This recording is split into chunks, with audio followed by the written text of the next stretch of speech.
Hey everyone, welcome back to another episode of Ottoman History. I'm Nir Shafir, and I'm going to be speaking about the Ottoman relationship to gunpowder and guns.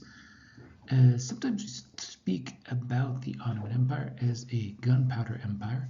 This was a phrase, I believe, first used by Marshall Hodgson, who was a pioneering historian of the Islamic Middle East, who used to work at the University of Chicago in the mid-20th century, and he suggested that there were actually a set of gunpowder empires that proliferated in the Middle East starting around the 1500 that allowed them to kind of defeat their rivals and essentially consolidate power in a new way than armies had before. Now, was the Ottoman Empire a gunpowder empire? Is this really the trick to the story? Because after all, we saw that in the conquest of Constantinople, they actually had access to massive cannons. So let's take a look at what's going on with firearms and how did the Ottomans pick them up and what were they doing with them.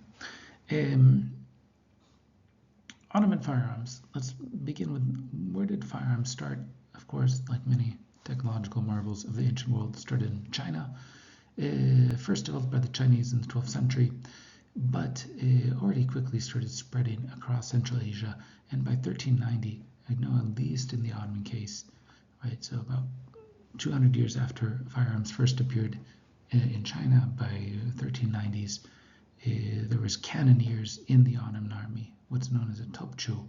But the interesting thing is that the firearms did not come from the east. They didn't come from China. Actually, it seems that the Ottomans adapted firearms after witnessing them while fighting the Hungarians in the 14th century.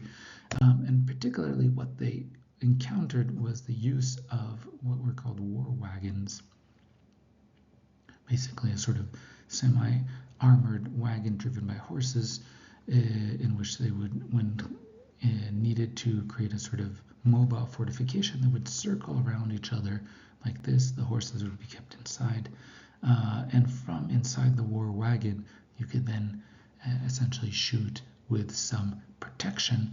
Of course, here you have kind of basically very early firearm material, not large cannons, but there were large cannons around in Europe at that time.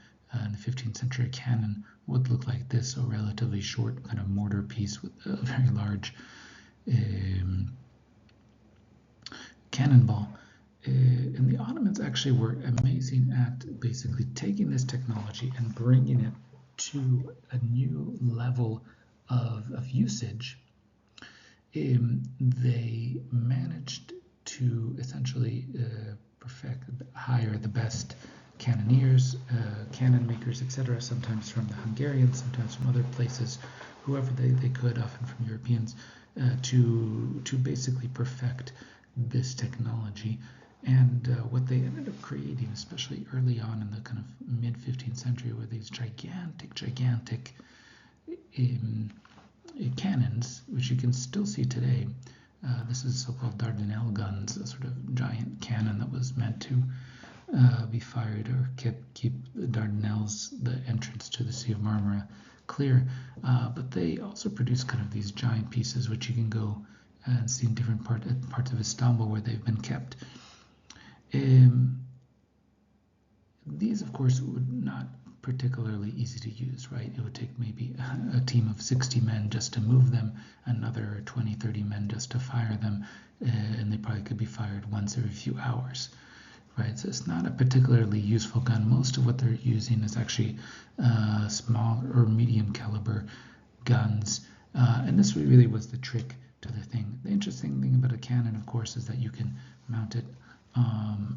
You can put it on wheels and then use it as a mobile artillery piece. You can put it on a ship and then use it as a cannon. It has kind of multiple uses and can be applied in many different usages. And this, I think, was ultimately the trick to Ottoman dominance of firearms. It's not that they were the first to use them. It's not that they had a particular capacity to do them and others weren't, but they were able to essentially, in the 15th century, create better and longer standing cannons than other countries. The problem with cannons, of course, is that if you don't forge them properly, they explode on you when you're trying to ignite them, at which point it kills all the cannoneers and everyone around you. And they were able to actually, using different types of damascene steel and other things, create very robust cannons that still survive to this day.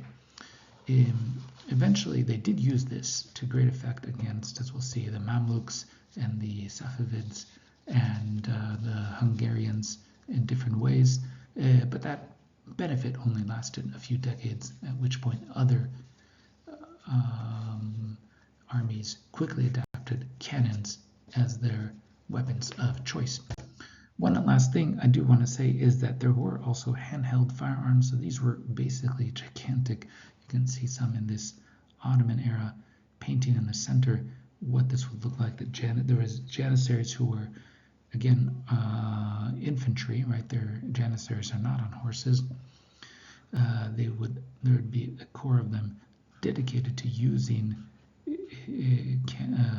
handheld guns, but these were again difficult to use, very long, and basically had to be propped up while being lit. The capacity, for example, to move while shooting a gun only was developed much later, in the 18th and 19th century. Only in the late 18th century was it possible, for example, to start shooting firearms from the back of horses. Before that, it was basically impossible. And of course, even after you shot a firearm, you had to then stop, reload it, fill it with powder, etc., etc. There was a limit to how often you could use it. So in the end, musketeers, in the sense, were just one part of an army. As you can see here, there's people on horseback. There's people. Here's the Sultan overlooking things. There also seems to be sapurs, miners kind of digging under to undermine the foundations. Until next time, see you then.